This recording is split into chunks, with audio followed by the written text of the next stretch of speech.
আশা করি সবাই ভালো আছো। সবাইকে আন্তরিক শুভেচ্ছা জানিয়ে আজকের ভিডিওটা শুরু করছি। আজকের ভিডিওটা এই কদিন প্রচণ্ড কাজের চাপ থাকার জন্য আমি ঠাকুরকে কোনো রকম পিঠে জাতীয় কিছু করে দিতে পারিনি। ঠাকুরের জন্যই আজকে আমি তৈরি করছি। মেনলি ঠাকুরকে দেবো বলে আজকে এই পৌষ মাস থাকার মধ্যেই আমি তৈরি করছি পাটিসাপটা। সেটাই আমি আজকে তোমাদের সাথে শেয়ার করব। ঠাকুরকে দিয়ে তবে আমি পিঠে জাতীয় জিনিস খাই, সেই জন্য আজকে আমি এটা তৈরি করে আগে ঠাকুরকে দেব, তারপর আমি নিজে খাবো। তো চলো কিভাবে কি করছি তোমাদের দেখাই। সবার প্রথম একটা নারকেল কুড়িয়ে নেওয়া হচ্ছে। আমি নিজে পারবো না বলে আমাকে অন্য কেউ একজন কুড়িয়ে দিয়ে সাহায্য করছে। নারকেল কোড়ানো কমপ্লিট হয়ে গেছে। প্রধানত যা যা উপকরণ লাগে দেখিয়ে নিচ্ছি। আর এই কোড়ানো নারকেলের ভেতরে একটু একটু কালো কালো যেসব দেখা যাচ্ছে সেগুলো একটুখানি বেছে নিচ্ছি। খোয়া ক্ষীর নিয়েছি একটু, আর একটা ছোট্ট গ্রেটার রেখেছি। খোয়া ক্ষীরটা একটু গ্রেট করে এর সাথে মিশিয়ে নেব। আর দেখো নিয়েছি একটু ছোট এলাচ, সামান্য ভেজে নিয়ে গুঁড়ো করে নিয়েছি। আর নলেন গুড় নিয়েছি, দেখতে পাচ্ছ খুব সুন্দর নলেন গুড়টা। নলেন গুড় নিয়েছি। এবারে খোয়া ক্ষীরটা আমি প্রথমে একটু গ্রেট করে রেখে দেব, তারপর বাদবাকি কাজগুলো আমি সেরে নেব। তাহলে কুমকুমের রান্নায় আজ দেখছো ঠাকুরের জন্য তৈরি হচ্ছে পাটিসাপটা পিঠা।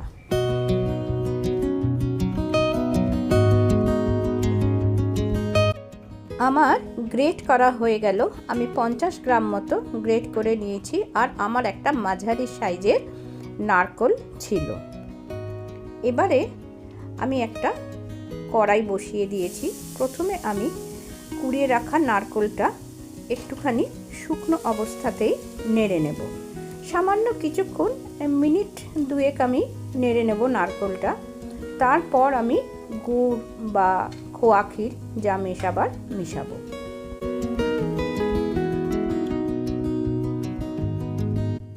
নলেন গুড় দিয়ে দিলাম 100 গ্রাম। প্রথমে 100 গ্রাম দিয়ে একটু ভালোভাবে মিশিয়ে নিয়ে কিছুক্ষণ একটু নেড়ে নেব। গ্যাসের ফ্লেমটা মিনিট খানেক একটু হাইতে রেখে নেড়ে নেব। তারপর আবার আমি 100 গ্রাম মিশাবো। এভাবে আমি মিনিট 3 ধরে নারকেলটাকে পাক দেব।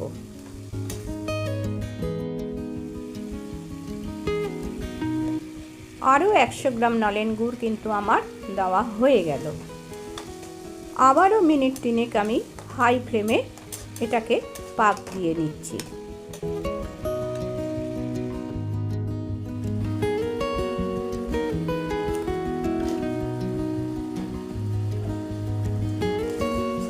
সামান্য 1 চিমটে লবণ দিলাম।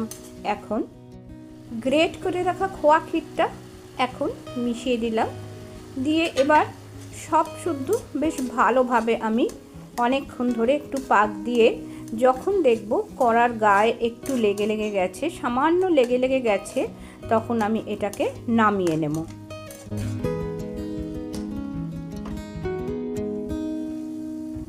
মিনিট 5 ধরে পাক দিয়েছি। দেখো গুড়টা প্রায় শুকিয়ে এসেছে। এবারে আমি মিশিয়ে দিলাম সেই ছোট এলাচের গুঁড়ো।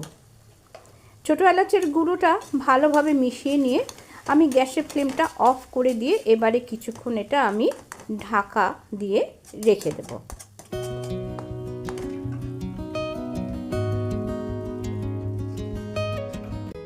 মিনিট খানেক পরে ঢাকাটা খুলে নারকেলের পাকটাকে একটা পাত্রে তুলে রাখলাম।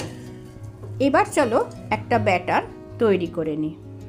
একটা পাত্রে আমি আটা নিয়ে নিচ্ছি। 100 গ্রাম আটা আমি নিয়ে নিলাম। এর সাথে মিশালাম 1 হাতা মতো, মানে 2 বড় টেবিল চামচ সুজি মিশিয়ে নিলাম। নিয়ে ভালোভাবে আমি এটা মিশিয়ে নিচ্ছি। শুকনো ইনগ্রিডিয়েন্টসগুলো মিশিয়ে নিয়ে আমি এবারে দুধ দিয়ে একটা ব্যাটার তৈরি করে নেব। লিকুইড প্যাকেটের দুধ 1 লিটার নিয়ে আমি জাল দিয়ে ঠান্ডা করে রেখেছিলাম। হাত আমার পরিষ্কার, আমি একটু হাত দিয়ে দেখে নিলাম কোনো লাম্প আছে কি। এবারে দেখো ব্যাটারের কনসিস্টেন্সিটা ঠিক এইরকমভাবে আমি হাতা দিয়ে তুলে তোমাদের দেখালাম। না খুব পাতলা না ভীষণভাবে ঘন, ঠিক এরকম একটু মিডিয়াম মতো কনসিস্টেন্সিটা হবে। এবারে আমি একটুখানি রিফাইন্ড অয়েল নিয়ে নিলাম আর তার সাথে নিলাম একটুখানি ঘি মিশিয়ে। তোমরা যদি মনে করো শুধু ঘিয়েও করতে পারো, আবার মনে করলে শুধু রিফাইন্ড অয়েলেও করতে পারো। আর ওই ব্যাটারের সাথে মিশিয়ে নিলাম আবার একটু ছোট এলাচের গুঁড়ো, আরও 50 গ্রাম নলেন গুড় আমি ব্যাটারের সাথে মিশিয়ে দিলাম। আমি এখানে দুধ নিয়েছি 1 লিটারের থেকে একটু কম। এইগুলো মেশাবার জন্যে কিন্তু পাটিসাপটার টেস্টটা কিন্তু অসাধারণ হবে। সব কিছু তাহলে রেডি করে নিয়েছি। এবার চলো আমরা আসল শিল্পকলাতে ফিরে যাই। এটা হচ্ছে পিঠে শিল্প, বাঙালিদের পৌষ মাসের পিঠে শিল্প। একটা ননস্টিক কুকার নিয়েছি, একটু তেল ব্রাশ করে নিয়ে প্রথমে ছোট্ট করে একটা ঠাকুরের জন্য আমি বানিয়ে নিচ্ছি। 1 হাতা ব্যাটার আমি দিয়ে দিলাম, দিয়ে আমি সমানভাবে একটু গোল করে নেব। যদিও এই একখানা শুধু ঠাকুরের নয়, যে কটা বানাচ্ছি সব কটাই ঠাকুরের জন্যে।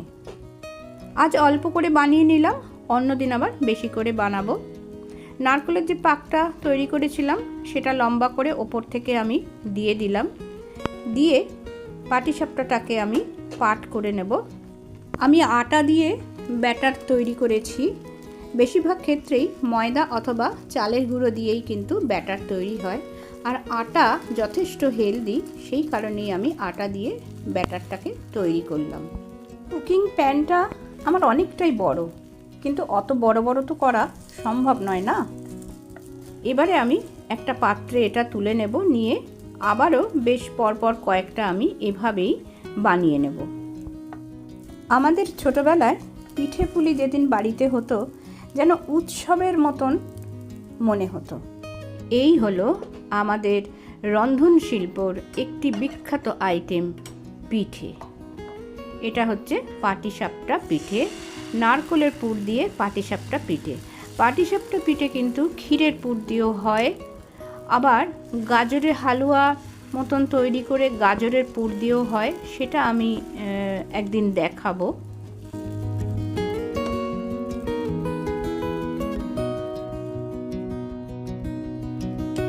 পিঠে ভালোবাসে না এমন মানুষ কিন্তু খুঁজে পাওয়া খুব কঠিন।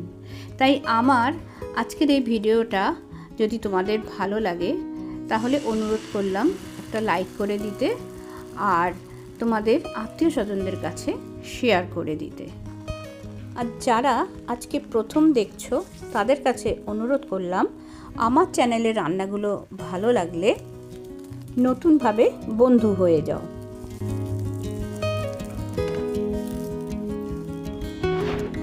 এবার আমি রান্নাঘর থেকে বারান্দায় চলে এলাম। আমার এই গোলাপ ফুলের কয়েকটা পাপড়ি আমি নিয়ে যাব, আর কিছুক্ষণ জলে ভিজিয়ে রেখে পাপড়িগুলোকে আমি ধুয়ে নিচ্ছি খুব ভালো করে।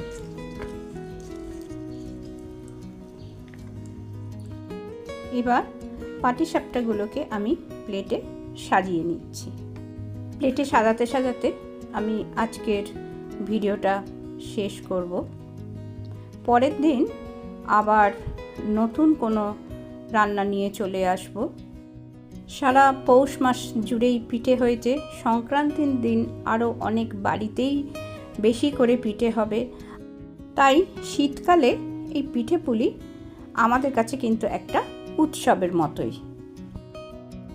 আর এই উৎসব সবাই সবার সাথেই ভাগ করে নিও। সবাই ভালো থেকো, সুস্থ থেকো। ধন্যবাদ।